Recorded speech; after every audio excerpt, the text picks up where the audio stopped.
মিশো থেকে একটা চুড়ি অর্ডার করেছিলাম, সেটাই আজকে আনবক্সিং করব তোমাদের সাথে। আর আনবক্সিং করতে গিয়ে আমার সাথে যেটা হলো, আমার এক্সপ্রেশনটা দেখেই তোমরা বুঝতে পারছো যে যেই বক্সটার মধ্যে চুড়িটা এসছে সেই বক্সটা ভাঙা, বক্সটা একদম টুকরো টুকরো, তারপর প্লাস্টিকের একটা বক্স, কাচেরও নয়। যাই হোক, যেভাবে হোক এসছে, ভেঙে গেছে, একদমই খুব খারাপ পরিস্থিতি।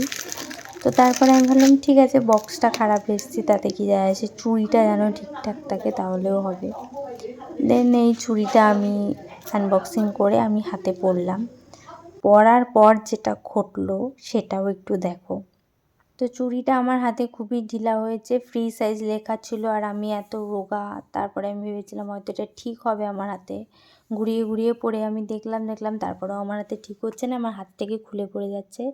তো সেই কারণে আমি এটা রিটার্ন করে দিই। আর খুব লাকিলি মিশো পরের দিনই এসে এটা চুড়িটা নিয়ে যায় এবং আমার টাকাটা কিন্তু অনলাইন রিফান্ডও হয়ে যায়।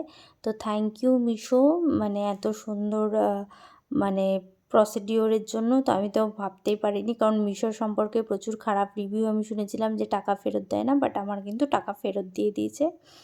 তো এরকম আনবক্সিং ভিডিও দেখতে হলে কিন্তু আমার চ্যানেলটা তোমাদের সাবস্ক্রাইব করতে হবে। দেখা হবে আবার কোনো একটা আনবক্সিং ভিডিও নিয়ে। আজকের মতো এইটুকুই, টাটা।